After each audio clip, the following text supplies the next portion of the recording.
Okay, so guys, it's Deniz from the World of Bodybuilding, and today I have a special.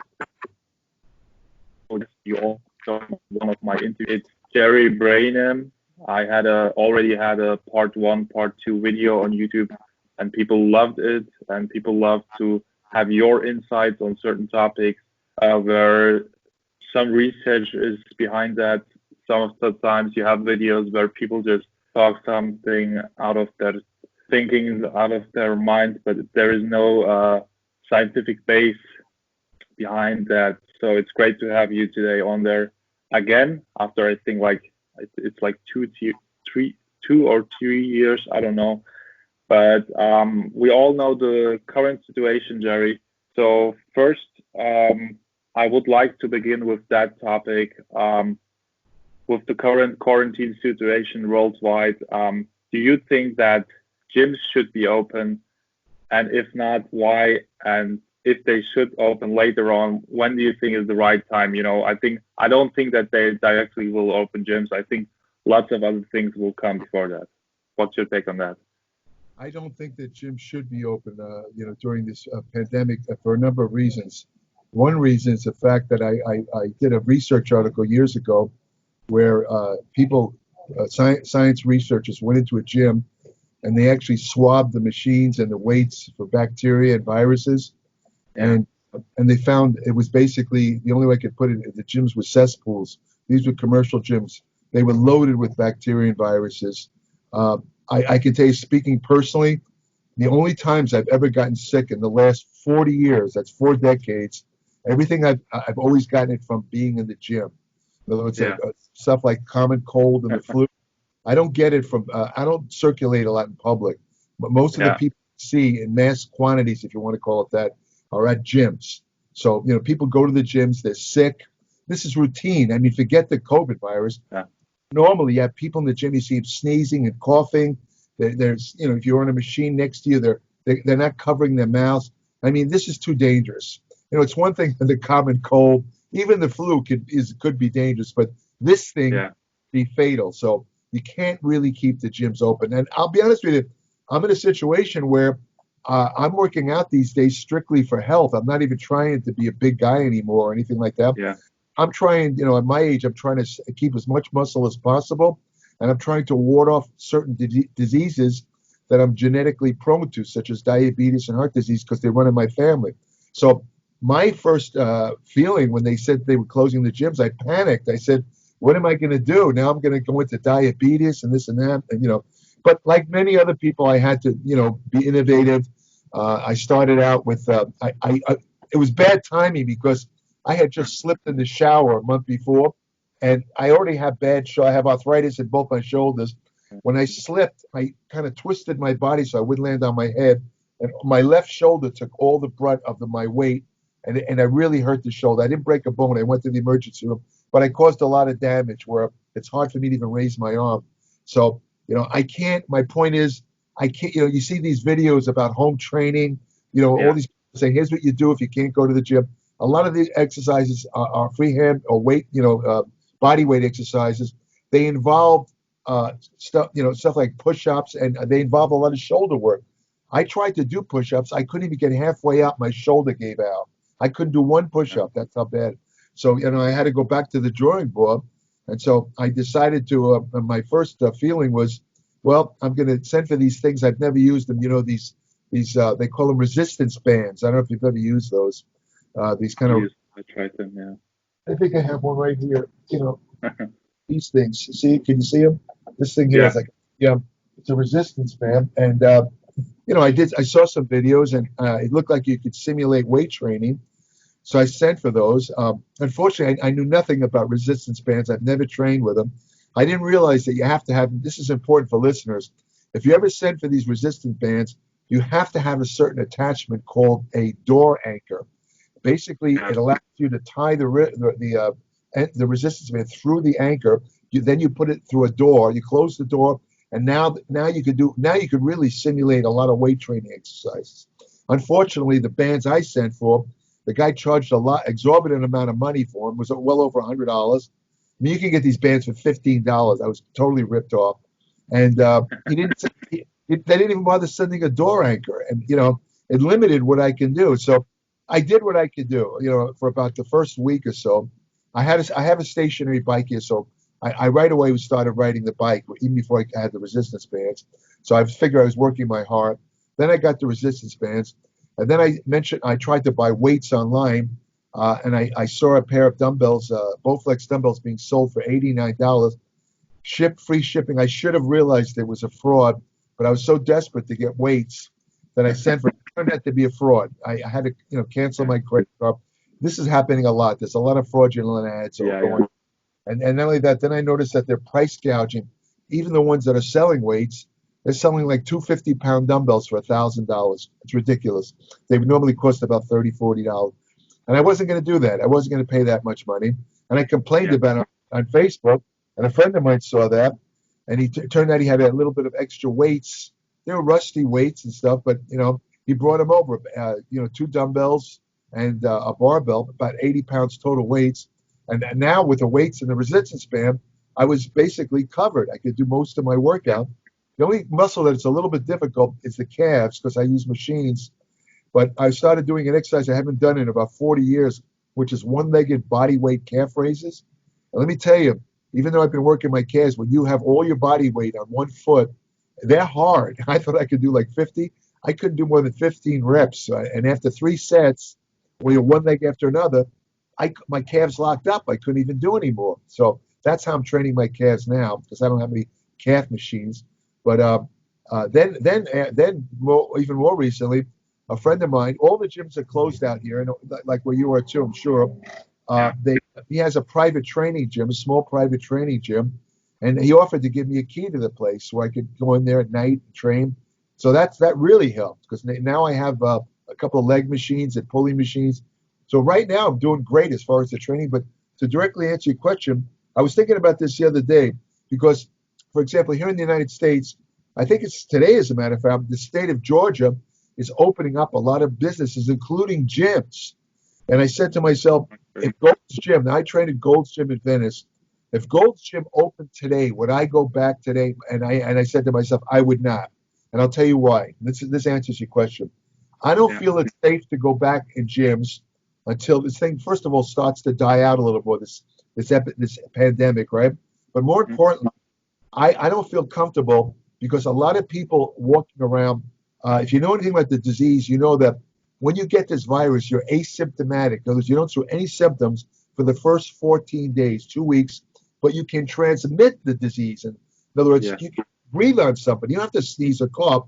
If you're in proximity of somebody, let's say you're training in the gym next to him, he's next to you or on a machine or whatever, and he breathes on you, and it's less than 6 feet, he can give you the disease. And I said to him, nobody's going to train with the masks on. They're not going to do that in the gym. Yeah. So I said to myself, if the gym's open now, would I go back? And my answer was no. I would wait till about June, even if the gym's opened up. Well, they're talking about here in LA, maybe possibly May 15th, they might open the gyms again. I don't know if I'll go back May 15th. It all depends on the situation. If a lot of people have been tested, for the COVID virus, and it's a pretty large, and they're doing that now. They're doing more widespread testing. As a matter of fact, I just had testing myself voluntarily. I have no symptoms.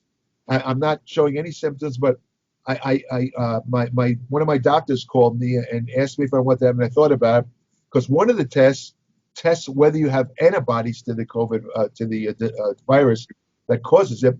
And frankly, months ago, I did have some symptoms. I had trouble breathing. I don't know if I had a fever. I didn't check, but just for the hell of it, I said, well, let me have these tests done. And I haven't gotten the results back yet, but they tested my temperature before they even let me in the office, and it was normal. And one of the things that you always get when you get this disease is elevated temperature. So I already know I don't have it because I don't have elevated temperature. But in other words, answer your question, I don't feel comfortable going in a gym right now the way it is now. I don't think it's safe because I don't think like I say, the biggest danger is a lot of people could be carriers where they could transmit it. I'm not saying they're doing it purposely. They just don't know they have it. And in a gym, you're just too close to people. I mean, when they do open the gyms, and I heard that some gym owners are planning to do this, you're going to have to have that social distancing where people literally cannot be next to each other when they're working out. If you're using a elliptical machine and I want to use one, we have to be more than 6 feet apart. Otherwise, it's not going to work. And that goes for any part of the gym. You cannot have people working out next to each other. And that's going to be difficult. Like Gold's Gym, for example, I go at night, late at night. I go there about 10:30 a.m. It's not that crowded. It's possible at that time to have social distancing. But during the day, Gold's Gym is packed. People are packed like this. I mean, they're right next to each other. I don't see how it's possible. The only way you could do it that way is you're going to have to do what some of the stores are doing out here, the supermarkets and some of the markets. They're only letting in a certain amount of people at a time to allow sufficient space for social distancing. That's the only way, when the gym's open, that's the only way you're going to be able to do it and keep it safe. You're going to only have a certain limited amount of people in the gym where it will be enough people to allow enough space between them. Otherwise, it's going to be awful. People will get sick like crazy. Yeah. So that's in that way they can reopen the gyms if they observe those rules. They can, and of course, whoever runs the gym, they're going to have to keep sanitizing the equipment over and over. Now, even before they closed the gym, this thing was already out. This COVID thing was already out. What I started doing, I always washed my hands anyway in the gym because I knew about the bacteria. But the last couple of workouts I did, I was literally washing my hands with soap and water for 30 seconds after every exercise. And I never touched my face in the gym. And that's how you get it. You touch your face and it gets into your mouth, even your eyes. I never touched my face in the gym. And after every exercise, I'd go in the bathroom and I'd wash my hands for 30 seconds with soap and water. That was even before they closed the gyms. Now, if they open the gym, you still have to do that. I would play it safe. And anyone who's working out, I'd say after every exercise, go in the bathroom, wash your hands for 30 seconds with soap and water, just to be safe. I think everyone should do that. Yeah. For example, in Germany, I think I'm completely with you on that one. In Germany, for example, even in the supermarkets, they have like security guys who are really checking if there are too many people in the stores. And exactly like you said, there is only a maximum number of guys that can be allowed to be in the store to have that social distance. So it's like almost going into a nightclub because of the security guys. Normally, that's the way it has to be because you can't when like in the United States here it's probably in Germany too, everywhere. And one of the really bad things about this is how it hurts the economy. People can't work. People have to pay bills. They have children or whatever, mortgages and rent. I understand that, but the problem is that if you open it up too soon, there's always going to be a certain number of people that are not going to obey the social distancing rules. They just, I mean, I don't like to call people dumb that I don't know, but there's no other way to put it. They will just act like it's already over. They'll stand next to each other. They'll breathe on each other. If that happens, there's going to be a second wave of disease where even more people will be sick. See, and this is what I worry about. Because until you've checked almost everybody with these blood tests or whatever they are to ascertain whether you have the virus, it's just dangerous right now. It's dangerous. And the people play this down. I mean, I see stuff on Facebook where people are saying, well, more people die from the flu each year. Listen, more people have died from this COVID in 1 month than have died from the flu in an entire year. You can't compare it to the flu. Other people say, well, you can have it and not know it. Another nonsensical statement. If you get this, you'll know it. You might not have to go to the hospital, but you're going to have extreme fatigue. You're going to feel like you can't even walk, much less work out. You're going to have blazing headaches where you can't even open your eyes. You're going to have probably stomach upsets. I mean, you'll know you have it. The only time you have to go to the hospital is when it progresses to the point where you can't breathe. Now you have to go to the emergency room. But most people don't even get to that. If they have healthy immune systems, all they get is the symptoms I just mentioned. Then they can wait it out. In about 2 weeks, it'll be gone. But to say that, and it makes me laugh, to say that you can have this disease and not know it is so absurd. That's like saying, well, if I walk down the street and get hit by lightning, I won't know it. Give me How stupid can you be, you know? Really, I mean, I don't know but that's the way it is, you know. Unfortunately, yes. We already talked about it before recording. Lots of people now try to use that situation. I see some supplement, guys, and they are like, because of this situation, they are promoting more vitamin C and what you mentioned. Do you think that, let's say you're just a healthy guy and you want to, keep in track, would you recommend at these times, to take more vitamin C or D3, or do you think that all those vitamins, they are not bad, but they won't help you with this whole situation? I actually do think it's a good idea to increase certain vitamins have been shown to have antiviral effects, but I hesitate to add it doesn't mean it's going to prevent this COVID-19 disease, but what it will do, for example, vitamin C and vitamin D, zinc, all these nutrients maximize your immune response. And the one thing they know for sure is the people that survive this disease are the ones that have the strongest immune systems. The people that die are the ones that have the weakest immune systems. So anything you can do that can beef up your immune system, definitely do it. My problem is that some of these videos online, they're telling people to take massive amount. There was one video I saw where this woman was saying, if you show the early symptoms, the ones I just mentioned, you should start piling in huge amounts of oral vitamin C, like really load it up, 3,000 milligrams and then 2,000 milligrams every hour for 12 hours. There's no evidence that that's going to do anything because, first of all, the problem there is, and I can't believe that people don't understand this, your body can only use a certain amount of oral C. Past a certain point, you just excrete it. It doesn't go anywhere. It just goes right out of your body. So what you have to do is you have to differentiate between oral C and intravenous. Now, if you're in the hospital and you're to the point where they have to put you on a respirator, then giving something anywhere from 6,000 to 15,000 milligrams of C, which could not be tolerated orally, but you can take it intravenously. That there's studies that show that can either prevent you from going on the ventilator, or if you're on the ventilator, it'll get you off it fast, which is good because only 2 out of 10 people survive this disease once they go on ventilators. Only 2 out of 10. The rest die. In other words, if you get to the point when you have to go on a ventilator in a hospital, you're touch, it's touch and go for you. You could survive, you could die, but more likely you're going to die once you go on the ventilator. So anything you can do to get you off that ventilator fast, or even prevent you from going on the ventilator, which would be like intravenous C, I do believe that's true. That is worth it. So that's the way I look at it. And vitamin D, without vitamin D, your immune cells don't even work. It's needed. All these immune cells, like T cells, which basically kill viruses, they need vitamin D to be activated. And the sick part of it is that about 80% of the people walking around don't have the optimal vitamin D levels. Vitamin D is measured by a test called 25-hydroxycholecalciferol. It's a lab test. You have to have a value. I'll just give you the numbers between 30 and 70. Now, if it's less than 30, you do not have optimal D. Even though doctors will say, well, you're not deficient until you go below 20. Nonsense. You don't get any value from D unless it's at least 30.